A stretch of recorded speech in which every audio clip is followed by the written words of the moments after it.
Aquí básicamente se colocan las armaduras, ¿no? Las armaduras de todas estas jaulas, digamos. Las pautas que tenemos que respetar, recuerden, en estos casos son los anclajes, es decir, nunca van a terminar los hierros longitudinales en seco, siempre van a tener su anclaje, su patilla hacia arriba. Los anclajes siempre van a estar de acuerdo al plano, pero además en esta etapa ustedes van a replantear los pilares. ¿Por qué? Porque la armadura que queda embebida en la fundación, esa armadura del pilar, que son estos hierros en L, ¿no? Estos, por ejemplo, imagínense un pilar de estos con 4 hierros de 10 o con 4 hierros de 12, ellos van a bajar y van a tener su L, es decir, su anclaje por dentro de lo que es el enjaulado de la zapata corrida en este caso. Todo eso ustedes lo van a dejar posicionado y replanteado, auxiliándose con los caballetes que tienen previamente instalados. Es decir, los caballetes o el corralito, lo que sea. Yo les diría, por más que sea un poco más caro el corralito, creo que para el que tiene menos experiencia es más fácil hacer un corral a 90 grados, porque una vez que lo hizo y que lo dejó perfectamente en 90 grados, es mucho más fácil, porque después uno va y posiciona el eje de replanteo y acá pone, este es el eje de replanteo de la viga tal. Por ejemplo, los que hicieron el curso de lectura de planos saben que estas vigas de repente se les llama 001. Entonces a esta viga ponemos eje viga 001. Entonces si al otro lado ponemos exactamente, escribimos en la misma manera, al lado del clavito viga 001, sabemos que si tiramos una línea entre este clavito y aquel, podemos fácilmente dejar bien centrado todos los pilares, más allá de la jaula, de la ingeniería de fundaciones y la viga obviamente la viga por donde van a apoyar los muros. Nosotros podemos, con esa línea, podemos dejar exactamente posicionados los pilares. Dicho esto, ahora nos vamos a ir a las próximas etapas. Ustedes obviamente, ya sea porque ejecutaron el plano de estructura o porque tomaron algunas medidas como las que yo les estuve aconsejando para cuestiones chicas, de alguna manera u otra ustedes tienen estas jaulas, ¿tá? Estas jaulas que van atadas con acero, estas jaulas, estos hierros que se van doblando. Para doblar estos hierros pueden usar mandriles, pueden usar mesas con varillas clavadas. La clave, aquí realmente no hay mucha ciencia. Acá lo más importante es que las dobladuras de los hierros no sean en radios muy chicos, sino que cada dobladura acompañe, por lo menos, si ustedes tienen una varilla grande de 20, por ejemplo, si la tienen clavada en una madera, pueden usar 2 varillas de 20 separadas un poquito más que el diámetro de la varilla para generarle para darle palanca y generar en una mesa de trabajo, poder hacer las dobladuras. Nunca doblen una varilla contra algo muy fino o una varilla muy chica, porque si no corren el riesgo de lastimar el acero y en ese agrietamiento ustedes generan una debilidad a la armadura. Pero bueno, no nos vamos a poner tan finos con la parte de herrería, porque en definitiva el tipo de obras que ustedes van a estar abarcando son obras de hierros de 12 milímetros, de 10 milímetros, de 8 y de 6. Obviamente el de 12 es el más complicado de doblar, que de repente sí necesitan una mesa de trabajo con varillas clavadas a distintas distancias que ustedes les permitan ir doblando de esa manera, pero también pueden tener un caño, pueden dejarlas contra el piso e irlas levantando con cuidado para generar todos los doblados. Una vez que está posicionado el encofrado, la inspección de ver que no estén las armaduras en contacto ni con la tierra lateral, y que no estén clavadas abajo, que tengan todas sus separadores para que cuando llenemos con hormigón recubra las armaduras y deje el recubrimiento que tenemos.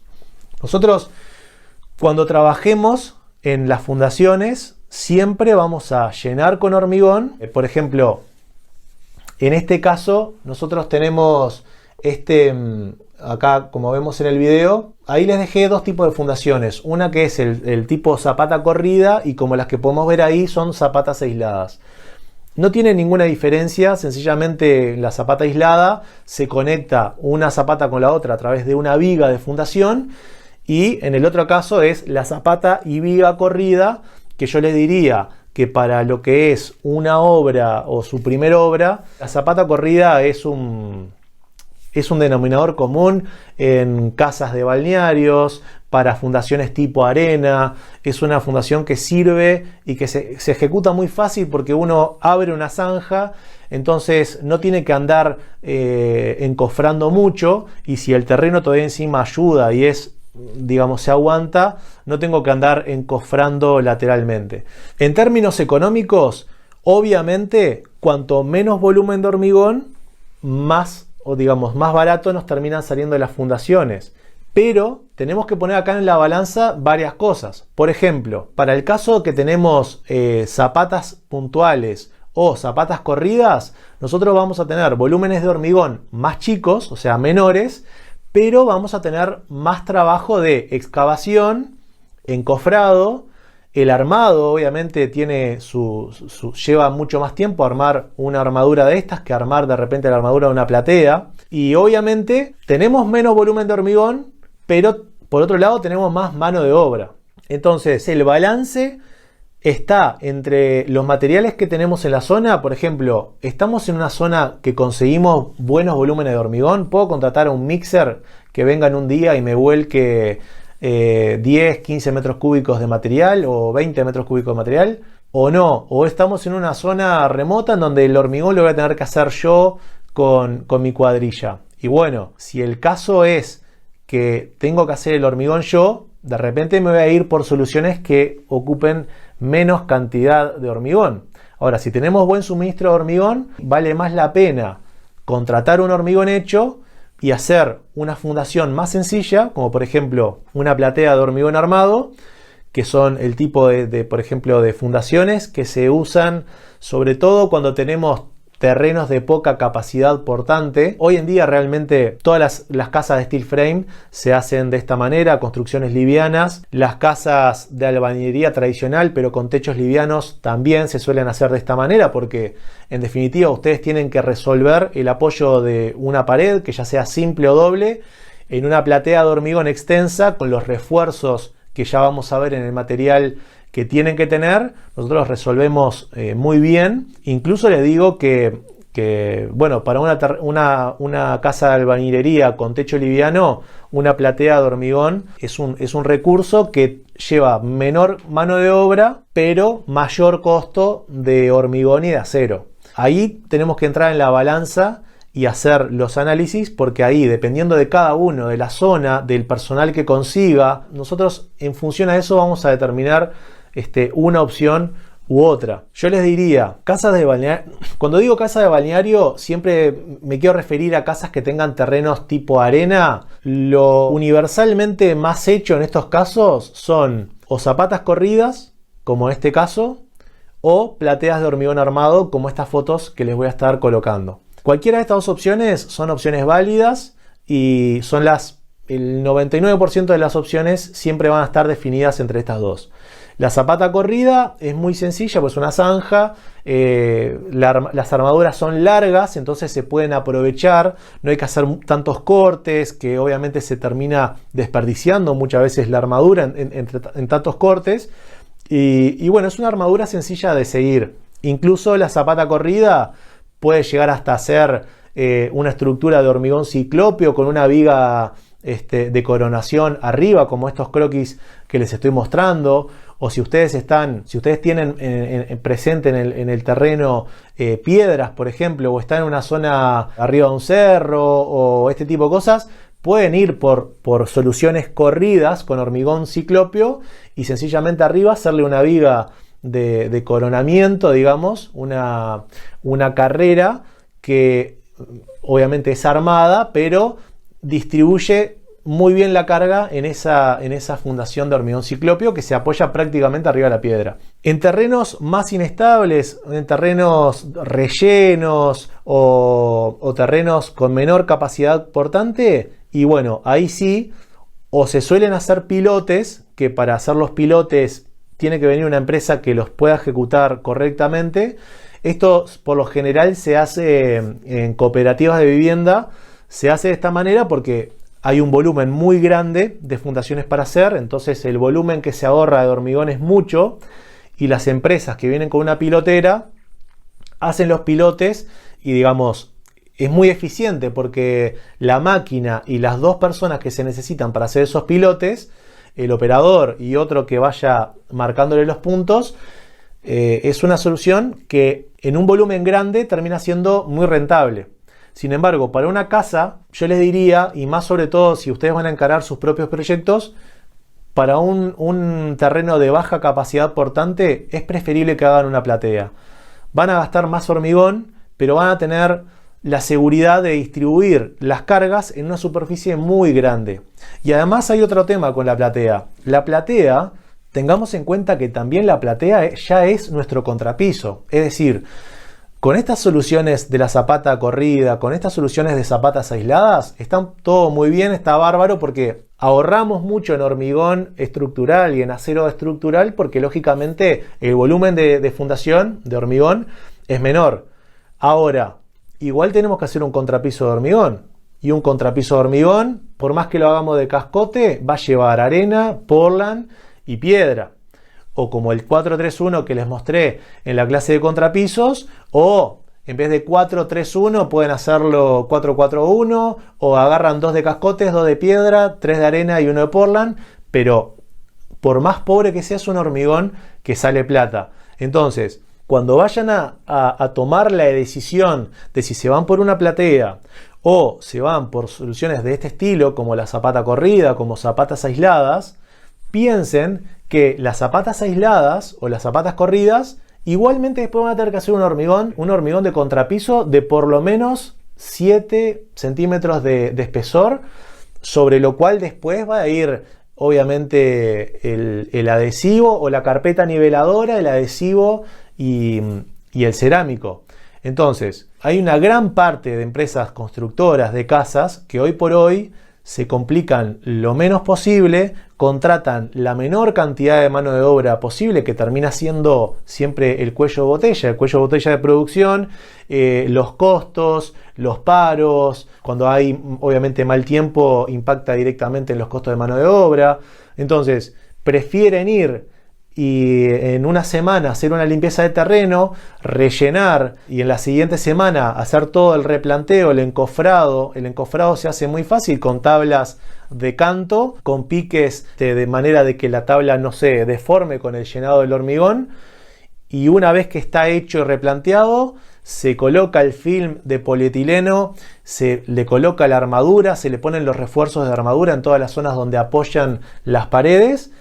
Y llamaron al mixer y entre 2 o 3 personas en 4 horas capaz que llenaron toda la platea y ya les quedó un jaspe que ya queda pronto, porque aparte a uno lo permite, como está la platea y no tenemos muros y cosas, con un lampazo, como les mostraba en la clase de pavimentos, de esa manera ustedes pueden dejar el hormigón lo más liso posible, y cuanto más trabajen el hormigón en estado recién colocado, todo lo más liso que ustedes dejen el hormigón es carpeta niveladora que se ahorran.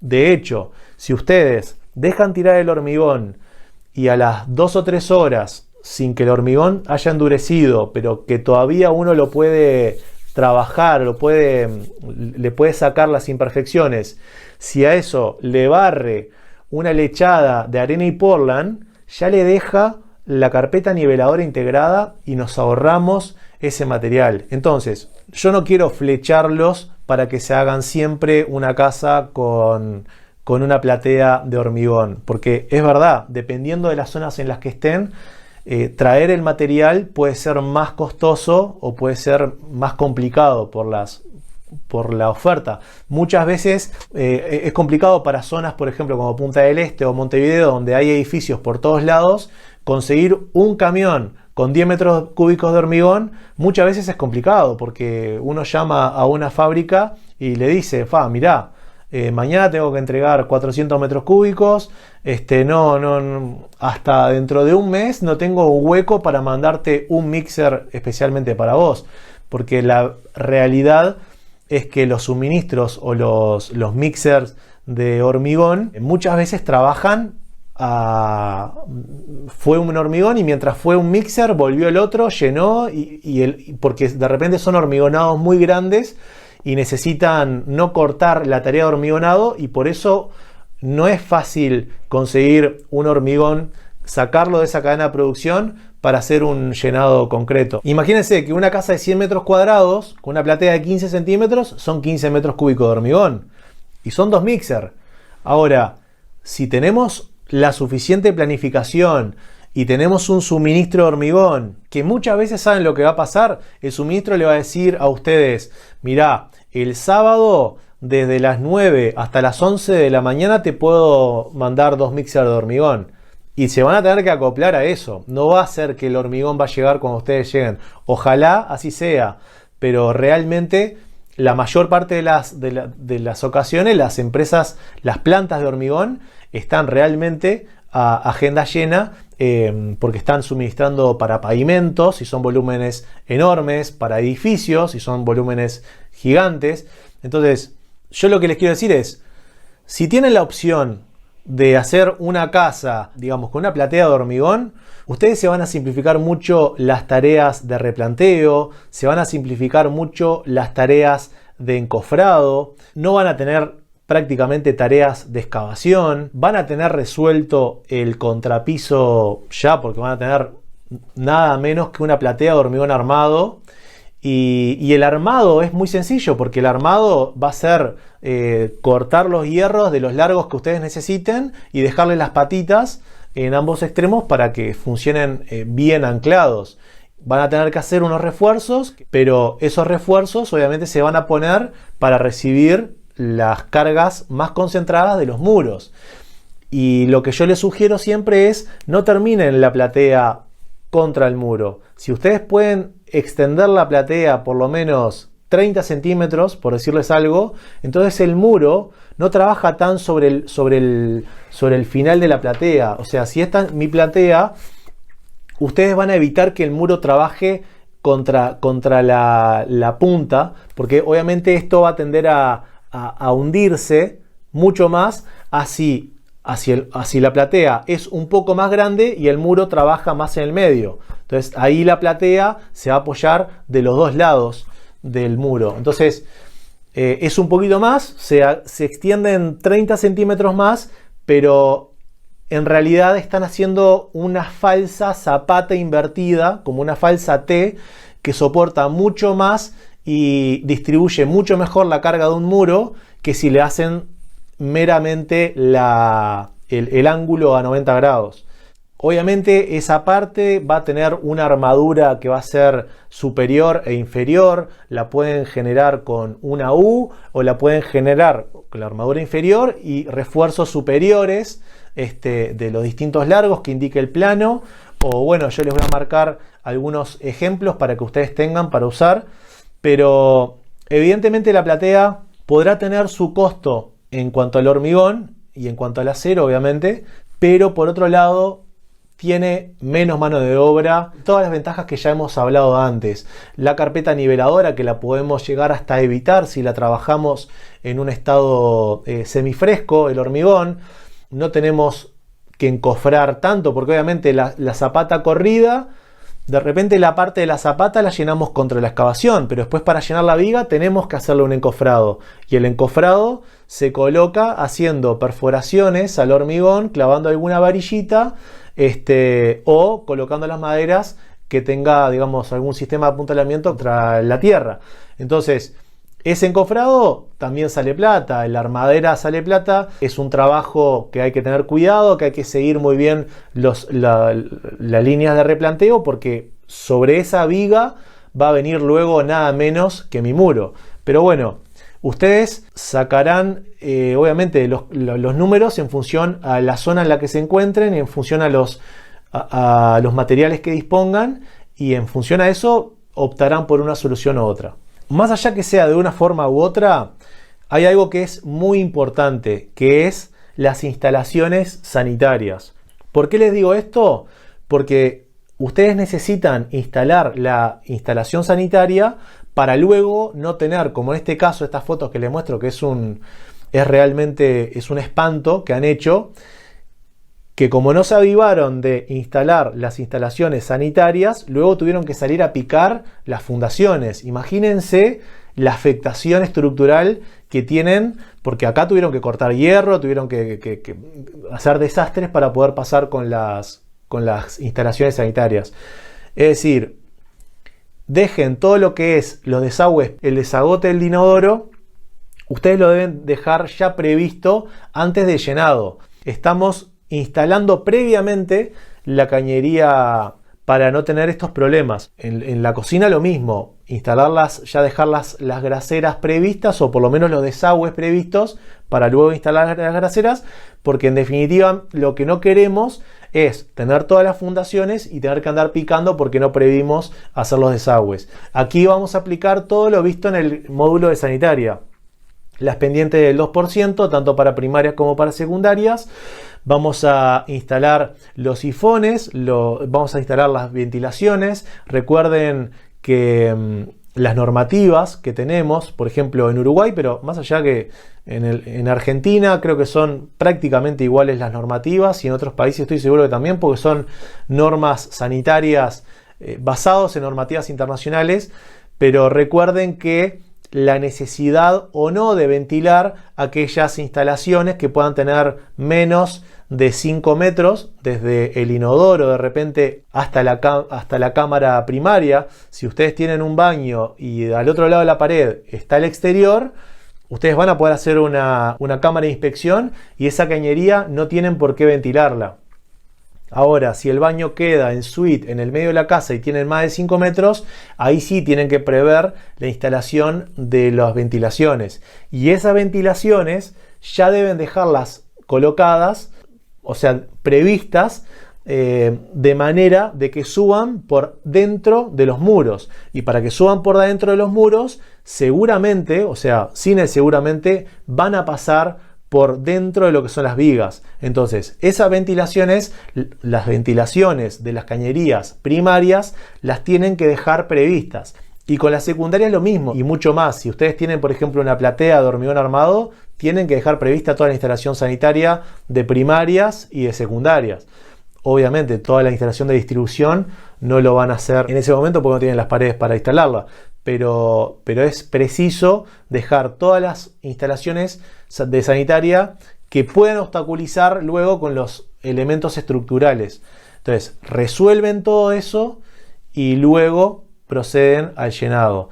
Incluso les digo más, si ustedes en el plano de instalaciones eléctricas tuviesen instalaciones o algunos tendidos que van por dentro de repente una viga o en una segunda planta, todos los ductos que van por lo que son los contrapisos, o utilizando vigas para trasladar los ductos, todos esos servicios los tienen que instalar previamente al llenado. Si no, después no tienen forma de subir de un primer a un segundo piso, porque siempre van a tener una viga, una losa o algo que atravesar. Recuerden que o sea, ya sea que sean vigas, pilares y losas o muros reforzados, ustedes necesitan poder pasar con instalación eléctrica por adentro del muro. Entonces, antes de llenar, prever las instalaciones, los ductos de instalación eléctrica. Y lo mismo con las cañerías de distribución de agua si ustedes tienen servicios sanitarios en la planta superior.